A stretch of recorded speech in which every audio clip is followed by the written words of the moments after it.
India news में वक्त superfast 100 का है। आपके साथ मैं हूं राजीव। नमस्कार, मैं हूं तान्या खन्ना। 22 मिनट में देश और दुनिया की 100 बड़ी खबरें आपको दिखाएंगे। शुरुआत पहली बड़ी खबर से। यूपी के सहारनपुर में दो गुटों के बीच झड़प के बाद बवाल खड़ा हो गया है। गुस्साई भीड़ ने कई गाड़ियों को आग के हवाले कर दिया है। दोनों गुटों के बीच जमकर पथराव हुआ। पुलिस वालों पर भी पत्थर फेंके गए।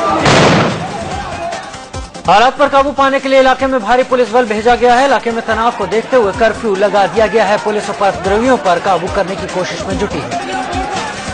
दरअसल पूरा बवाल एक गुरुद्वारे की जमीन को लेकर है। दो गुटों के बीच जमीन को लेकर पहले बहस शुरू हुई और देखते ही देखते मारपीट होने लगी, जिसके बाद शहर में बवाल बढ़ गया। उधर मुरादाबाद के कांट में जगह को लेकर सियासत गर्मा गई। मुरादाबाद में शांति मार्च निकालने के लिए जा रहे नेताओं को यूपी गेट के सामने रोक दिया गया। कार्यकर्ता पुलिस वालों से भिड़ गए। सैकड़ों कांग्रेसी कार्यकर्ता मधुसूदन मिस्त्री और निर्मल खत्री की अगुवाई में शांति मार्च निकालने के लिए कांट पहुंचने वाले थे, जिन्हें पुलिस गाजियाबाद से आगे बढ़ने नहीं दे रही। सैकड़ों बीजेपी नेता भी मुरादाबाद पहुंचे हुए हैं। बीजेपी प्रदेश अध्यक्ष लक्ष्मीकांत वाजपेयी धरने पर बैठ गए हैं। वो एसएसपी के खिलाफ केस दर्ज करने की मांग कर रहे हैं। उधर मेरठ में बीजेपी सांसद राजेंद्र अग्रवाल को पुलिस ने नजरबंद कर दिया है। वो अपने समर्थकों के साथ कांट के लिए निकलने वाले थे। गाजियाबाद के कौशाम्बी से बीजेपी नेता संगीत सोम ने भी कांट जाने की बात कही। उन्हें रोकने के लिए भारी पुलिस बल की तैनाती की गई है। मेरठ में कांट के धार्मिक स्थल से लाउडस्पीकर हटाने को लेकर तनाव बढ़ता जा रहा है। हालात को देखते हुए भारी पुलिस बल की तैनाती कर दी है। पूरे इलाके में धारा 144 लागू कर दी गई है। मुरादाबाद के कांट में बढ़ते तनाव को देखते हुए दिल्ली यूपी की सीमाएं सील कर दी गई हैं। सीमा पर पुलिस मुस्तैद है और जगह जगह पुलिस बलों की तैनाती बढ़ा दी गई है।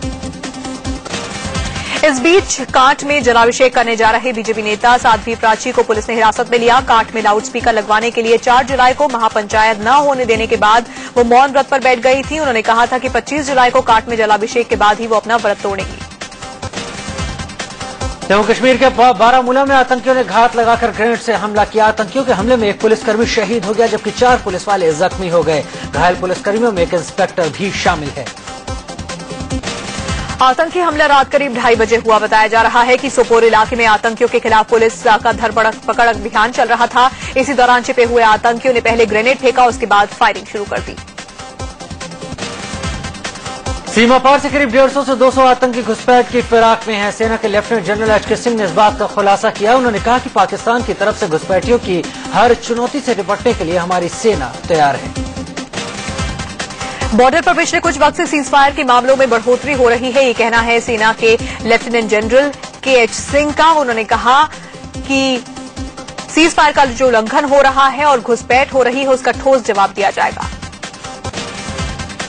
आज करगिल विजय दिवस है। इस मौके पर दिल्ली में इंडिया गेट पर रक्षा मंत्री अरुण जेटली ने शहीदों को श्रद्धांजलि दी। सीजफायर का जो उल्लंघन हो रहा है और घुसपैठ हो रही है, उसका ठोस जवाब दिया जाएगा। आज करगिल विजय दिवस है। इस मौके पर दिल्ली में इंडिया गेट पर रक्षा मंत्री अरुण जेटली ने शहीदों को श्रद्धांजलि दी। रक्षा मंत्री के साथ साथ तीनों सेनाओं के प्रमुखों ने भी शहीदों को श्रद्धासुमन चढ़ाए। 15वें करगिल विजय दिवस के मौके पर रक्षा मंत्री अरुण जेटली ने वॉर म्यूजियम और मेमोरियल बनाने की घोषणा की। उन्होंने कहा कि शहीदों के लिए वॉर मेमोरियल की जगह पर फैसला जल्द ही ले लिया जाएगा। करगिल के द्रास सेक्टर में भी शहीदों को श्रद्धांजलि दी गई। शहीदों की समाधि पर जवानों ने फूल मालाएं चढ़ाई और देश के लिए मर मिटने वाले शहीदों को सैल्यूट किया। 1999 में आज ही के दिन भारतीय जवानों ने कारगिल में पाकिस्तान को धूल चटाई थी। कारगिल में लड़ाई तब शुरू हुई जब पाकिस्तानी सेना ने घुसपैठियों को समर्थन देना शुरू कर दिया था। भारतीय सैनिकों ने इसका मुंह तोड़ जवाब दिया। करगिल सीमा पर घुसपैठ 2 मई 1999 को शुरू हुई, जिसके बाद हमारी सेना ने जवाबी कार्रवाई शुरू की। करगिल की लड़ाई करीब 3 महीने तक चली थी और इसमें सैकड़ों भारतीय जवान शहीद हुए और आखिरकार 26 जुलाई को हमारे सैनिकों ने पाकिस्तानियों को मार भगाया।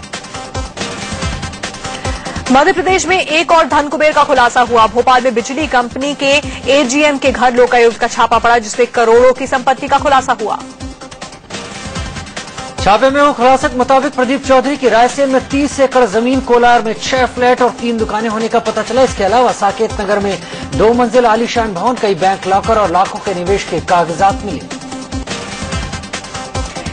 आगे बढ़ते हैं। दिल्ली के मोहन गार्डन इलाके में एक बच्ची की मौत के बाद लोगों ने जमकर हंगामा किया। बुखार के बाद 3 साल की बच्ची को नजदीकी क्लिनिक ले जाया गया। परिजनों का आरोप है कि बच्ची को इंजेक्शन देने के बाद उसकी मौत हो गई। बच्चे की मौत की खबर सुनते ही मां दहाड़ मारकर रोने लगी। उसे भरोसा नहीं हो पा रहा था कि उसकी जानवी की मौत हो चुकी है। मां रह रहकर अपनी बेटी को वापस कर देने की गुहार लगाती रही। पूछताछ करने के बाद पुलिस ने क्लिनिक को सील कर दिया है। बताया जा रहा है कि बच्ची को डॉक्टर की पत्नी ने इंजेक्शन लगाया। बच्ची की लाश को पोस्टमार्टम के लिए भेजकर मामले की तफ्तीश शुरू कर दी गई है। दिल्ली के ज्योतिनगर इलाके से लापता हुई लड़की का शव मिलते ही लोगों ने थाने के बाहर हंगामा शुरू कर दिया। लड़की के घरवालों ने पुलिस पर लापरवाही का आरोप लगाया है।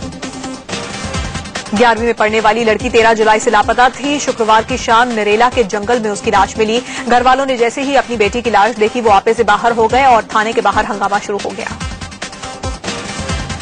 घरवालों का आरोप है कि मोहल्ले की ही 2 लड़कियों ने शालू को अगवा करवाया था। इसकी शिकायत ज्योतिनगर थाने में की गई थी, लेकिन एसएचओ ने गुमशुदगी का मामला बताकर कार्रवाई नहीं की।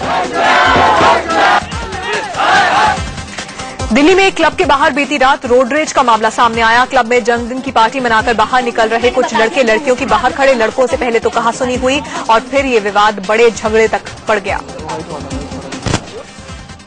बताया जा रहा है कि विवाद कार के हॉर्न बजाने को लेकर हुआ। पार्टी मनाकर लड़के लड़कियां जैसे ही पार्किंग से बाहर निकले उनकी कार के सामने ट्रक आ गया और उन्होंने हॉर्न बजाना शुरू कर दिया। इसका पास में खड़े कुछ युवकों ने विरोध किया और फिर मामला मारपीट तक पहुंच गया। मेरठ के मकबरा डिग्गी मोहल्ले में 2 गुटों की लड़ाई में एक शख्स की मौत हो गई, जिसके बाद पूरे घर में कोहराम मच गया। घर के बाहर जानवर बांधने को लेकर यह झगड़ा शुरू हुआ और साजिद नाम के लड़के की मौत पर जाकर खत्म हुआ। साजिद और पड़ोस में रहने वाले शहाबुद्दीन के बीच झगड़े की शुरुआत हुई। आरोप है कि इसके बाद साजिद की पीट कर हत्या कर दी गई। इसके बाद साजिद के घर वालों का गुस्सा शहाबुद्दीन के घर पर टूटा। शहाबुद्दीन के घर को आग के हवाले कर दिया गया। हत्या और हंगामे की खबर मिलते ही पुलिस मौके पर पहुंची और किसी तरह गुस्सा शांत किया गया। सीसेट के विरोध में बवाल थमने का नाम नहीं ले रहा है। मामले को लेकर इलाहाबाद का माहौल भी गर्म रहा। परीक्षार्थियों ने कामायनी एक्सप्रेस को करीब 1.5 घंटे तक रोके रखा और रेलवे ट्रैक पर जाम लगा दिया। उधर यूपीएससी की सिविल सेवा परीक्षा में सीसैट का विरोध कर रहे उम्मीदवारों पर दिल्ली पुलिस का कहर टूटा। कल संसद के पास प्रदर्शन करने पहुंच रहे उम्मीदवारों की पुलिस ने पिटाई की। कुछ को हिरासत में लेने के बाद बस में पीटा भी गया। हिरासत में लिए गए उम्मीदवार की पिटाई बस में एडिशनल सीपी एसबीएस त्यागी करने लगते हैं। त्यागी के अलावा एक और पुलिस अफसर उनकी पिटाई करता है। बचाओ बचाओ चिल्लाता है, लेकिन पुलिस वाले पीटते ही रहते हैं। यूपीएससी के खिलाफ मोर्चा खोलने संसद के करीब पहुंचे उम्मीदवारों को आगे बढ़ने से ही पुलिस ने रोक दिया था। इस दौरान पुलिस और प्रदर्शनकारियों के बीच भिड़ंत हुई। पुलिस वाले हाथापाई तक पर उतर आए। यूपीएससी की परीक्षा से सीसेट हटाने की मांग को लेकर हो रहे आंदोलन के बीच सरकार ने भरोसा दिया है कि 1 हफ्ते में इस पर फैसला हो जाएगा। राज्यसभा में पीएमओ राज्य मंत्री जितेंद्र सिंह ने कहा कि कमेटी की रिपोर्ट का इंतजार किया जा रहा है। हम आज फिर उस समिति को हमने ये कहा है कि आप 1 सप्ताह के अंदर आप हमें इस रिपोर्ट को उपलब्ध करें। 1 सप्ताह के भीतर हम इसका संज्ञान लेकर के एक निर्णय करेंगे और आगे की रूपरेखा उसके आधार पर होगी। पीएमओ ने राज्य मंत्री जितेंद्र सिंह ने राज्यसभा में यह भी कहा कि भाषा के आधार पर यूपीएससी के परीक्षार्थियों के साथ कोई भी नाइंसाफी नहीं होने दी जाएगी। भाषा के आधार पर किसी भी विद्यार्थी वर्ग से कोई पक्षपात हो, अन्याय हो, सरकार इसका कदापि इस पर समर्थन नहीं करती। And we don't wish to link language with skill. Asia के सबसे बड़े टेक्सटाइल हब कहे जाने वाले सूरत के टेक्सटाइल मार्केट में आग लग गई। लैंडमार्क टेक्सटाइल मार्केट के नाम से मशहूर इस बहुमंजिला इमारत में आग ने देखते ही देखते अपनी चपेट में लेना शुरू कर दिया। लैंडमार्क टेक्सटाइल नाम की इस बिल्डिंग की 3री मंजिल से आग शुरू हुई। देखते ही देखते ये ऊपर की तरफ फैलने लगी। जब तक आसपास के लोग कुछ समझ पाते, आग ने विकराल रूप ले लिया था। गनीमत रही कि जिस वक्त मार्केट में आग लगी उस समय मार्केट में कोई मौजूद नहीं था। फायर ब्रिगेड की 2 दर्जन से ज्यादा गाड़ियों ने आग पर काबू पाया। आग से लाखों के नुकसान की आशंका जताई जा रही है। महाराष्ट्र में कांग्रेस एनसीपी गठबंधन में दरार को पाटने की कोशिश हुई। कांग्रेस ने एनसीपी को 10 और सीटें ऑफर की हैं। हालांकि एनसीपी अभी भी 144 सीटों की मांग पर अड़ी हुई है। कांग्रेस पहले 2009 में कि जो फॉर्मूला था उस पर अड़ी हुई थी और एनसीपी को 114 सीटों से ज्यादा देने को तैयार नहीं थी। साल 2009 में सीट शेयरिंग के तहत कांग्रेस ने एनसीपी को 114 सीटें दी थी। वहीं कांग्रेस ने 174 सीटों पर चुनाव लड़ा था, लेकिन अब एनसीपी ने 144 यानी पिछले चुनाव से 30 और ज्यादा सीटें मांगी हैं। कांग्रेस उपाध्यक्ष राहुल गांधी से मुलाकात के बाद नारायण राणे ने महाराष्ट्र के सीएम पृथ्वीराज चव्हाण को बदलने की मांग छोड़ दी है, लेकिन उन्होंने मंत्री पद से इस्तीफा वापस लेने के लिए 2 और डिमांड्स रख दी हैं। नारायण राणे ने मांग किया कि उन्हें उद्योग मंत्रालय की जगह राजस्व मंत्री बनाया जाए। साथ ही उन्होंने महाराष्ट्र प्रदेश कांग्रेस का अध्यक्ष बनाए जाने की भी मांग की है। हालांकि राणे की इन मांगों को मानने के लिए पार्टी आलाकमान तैयार नहीं है। महाराष्ट्र विधानसभा चुनाव में सीटों के तालमेल को लेकर बीजेपी और शिवसेना की अहम बैठक हुई। दोनों पार्टियों के नेताओं ने सभी 288 सीटों की समीक्षा की। हालांकि सीट के बंटवारे को लेकर अभी फैसला नहीं हुआ। 28 जुलाई को बीजेपी शिवसेना की अगली बैठक होगी, जिसमें महागठबंधन से जुड़े बाकी दलों के नेता भी मौजूद रहेंगे। 28 जुलाई को ये सभी दल एक साथ बैठकर विधानसभा चुनाव के लिए सीटों के बंटवारे पर बात करेंगे। आज विदेश मंत्री सुषमा स्वराज नेपाल के विदेश मंत्री महेंद्र पांडे के साथ द्विपक्षीय मुद्दों पर बातचीत करने वाली हैं। भारत नेपाल संयुक्त आयोग की बैठक में कुछ अहम समझौतों पर भी उम्मीद की जा रही है। गोवा के मंत्री दीपक धरलीकर के बाद राज्य के उप मुख्यमंत्री फ्रांसिस डिसूजा ने भी विवादित बयान दिया। डिसूजा ने कहा कि भारत पहले से ही हिंदू राष्ट्र है और इसे हिंदू राष्ट्र बनाने की कोई जरूरत ही नहीं है। India is a Hindu nation and it will always stay a Hindu nation. You don't have to create a Hindu nation. India is a Hindu country. It is Hindustan. All Indians in Hindustan are Hindus. रोजेदार के मुंह में रोटी ठूसने वाले शिवसेना सांसद राजन विचारे की हरकत को सरकार ने दुर्भाग्यपूर्ण बताया। गृह मंत्री राजनाथ सिंह ने राज्यसभा में बताया कि इस मामले में पीड़ित पक्ष ने पुलिस में कोई शिकायत नहीं की है, इसलिए कार्रवाई नहीं हो सकती। कांग्रेस उपाध्यक्ष राहुल गांधी एक दिन के दौरे पर अपने संसदीय क्षेत्र अमेठी पहुंचे हैं। राहुल ने पार्टी कार्यकर्ताओं और स्थानीय लोगों से मुलाकात की। राहुल ने बढ़ती महंगाई के बहाने बीजेपी के अच्छे दिन वाले नारे पर भी चुटकी ली। सूत्रों से खबर है कि अटॉर्नी जनरल मुकुल रोहतगी ने राय दी है कि विपक्ष के नेता पद पर कांग्रेस का दावा जायज नहीं है। स्पीकर सुमित्रा महाजन ने अटॉर्नी जनरल से इस बाबत राय मांगी थी। नेता विपक्ष का पद पाने के लिए किसी भी दल के पास कम से कम 55 सीटें होनी चाहिए, जबकि कांग्रेस के पास सिर्फ 44 सीटें हैं। मोदी सरकार वीवीआईपी के लिए एनएसजी सुरक्षा खत्म करने की तैयारी कर रही है। नए वीआईपीज को ब्लैक कैट कमांडो सुरक्षा नहीं मिलेगी। एनएसजी कमांडोज को सिर्फ आतंक विरोधी अभियान में लगाया जाएगा। एनएसजी के डायरेक्टर जनरल जेएन चौधरी ने कहा कि हम और वीवीआईपी को सुरक्षा देने की हालत में नहीं है। एनएसजी की सुरक्षा में इस समय करीब 15 वीवीआईपीज हैं, जिनमें गृह मंत्री राजनाथ सिंह समेत कई मुख्यमंत्री शामिल हैं। एनएसजी की सुरक्षा पाने वाले को Z+ सुरक्षा कैटेगरी मिली होती है। एक सवाल पूछे जाने पर आरजेडी सांसद पप्पू यादव ने इंडिया न्यूज के रिपोर्टर नरेश बिस्वानी के साथ बदसलूकी की। पप्पू यादव से दागी जनप्रतिनिधियों को लेकर सवाल पूछा गया था, जिस पर वो भड़क गए और धक्का मुक्की पर उतर आए। मोदी सरकार ने दागी जनप्रतिनिधियों के केस जल्द निपटाने की बात कही है। इस मुद्दे पर इंडिया न्यूज के रिपोर्टर ने सांसद पप्पू यादव से उनकी प्रतिक्रिया मांगी, जिस पर वो भड़क उठे। आपको बता दें कि पप्पू यादव मर्डर केस में जेल की हवा भी खा चुके हैं। दिल्ली के राजस्थान भवन में बीजेपी अध्यक्ष अमित शाह ने राजस्थान के पार्टी सांसदों से मुलाकात की। इस मौके पर मुख्यमंत्री वसुंधरा राजे सिंधिया ने अमित शाह को बुके देकर उनका स्वागत किया। दिल्ली प्रदेश अध्यक्ष सतीश उपाध्याय की अगुवाई में बीजेपी नेताओं का एक प्रतिनिधि मंडल उपराज्यपाल नजीब जंग से मिला। उपाध्याय ने कहा कि बैठक में गेस्ट टीचर्स के साथ साथ बिजली जैसे दिल्ली के मुद्दों पर चर्चा हुई।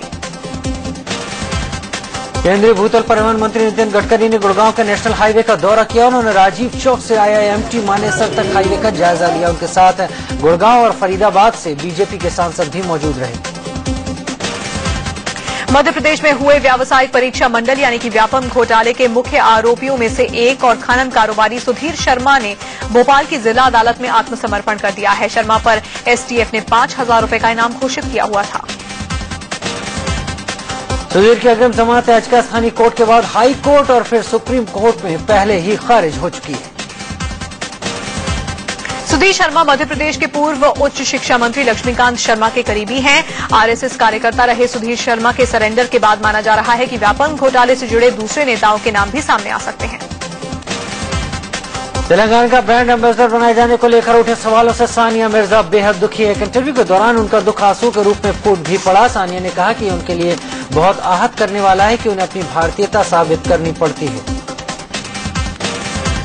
सानिया मिर्जा ने तेलंगाना के ब्रांड एम्बेसडर वाले विवाद को धर्म से जोड़ने पर सहमति नहीं दिखाई। उन्होंने कहा कि उन्हें नहीं पता कि ऐसा क्यों होता है, उनके धर्म की वजह से है या फिर किसी और वजह से है, वो नहीं जानती। ये कहते हुए सानिया रो पड़ी। सुपरफास्ट 100 में बात बाढ़ की कर लेते हैं। असम के 3 जिलों में ब्रह्मपुत्र और बेकी नदी तबाही मचा रही हैं। यहां के बरपेटा, नॉर्थ लखीमपुर और सोनितपुर जिलों में इन दिनों नदियों का पानी किनारों को तोड़ता हुआ रिहायशी इलाकों में घुस गया है। बरपेटा जिले में ब्रह्मपुत्र नदी का बढ़ता जलस्तर लगातार जमीन और खेत काट रहा है। तटीय इलाकों में नदी का बहाव इतना तेज है कि लोगों के खेत और जमीनें कटकर नदी में समा रहे हैं। मध्य प्रदेश के भाटपारा इलाके में शिवनाथ नदी का पानी तबाही की कहानी लिख रहा है। भाटपारा के बाढ़ प्रभावित इलाकों में फंसे लोगों के लिए प्रशासन की ओर से कोई मदद नहीं मिल पा रही। यूपी का बाराबंकी जिला भी बाढ़ की चपेट में आ गया है। गांव में पानी घुसने से लोगों को काफी परेशानी उठानी पड़ रही है। सुप्रीम कोर्ट ने एसिड अटैक मामलों पर सख्त रुख अपनाया है और एक पीआईएल पर सुनवाई करते हुए सभी राज्य सरकारों को नोटिस जारी कर दिया है। लखनऊ रेप और मर्डर केस की सीबीआई जांच की मांग पर मृतक महिला के दोनों बच्चे भी धरने पर बैठ गए हैं। मुंबई के मीरा रोड इलाके में 9वीं की छात्रा ने फिनाइल पीकर खुदकुशी की कोशिश की। दिल्ली में एक महिला को उसके ससुराल वालों ने जिंदा जलाकर मौत के घाट उतार दिया। गुड़गांव के नेशनल हाईवे पर एक कार के भीतर से युवक की लाश मिली है।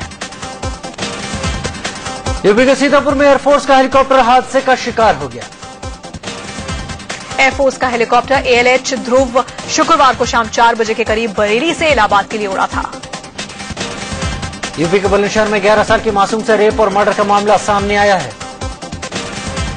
मिर्जापुर के जिगना इलाके में एक हाथी कीचड़ में फंस गया।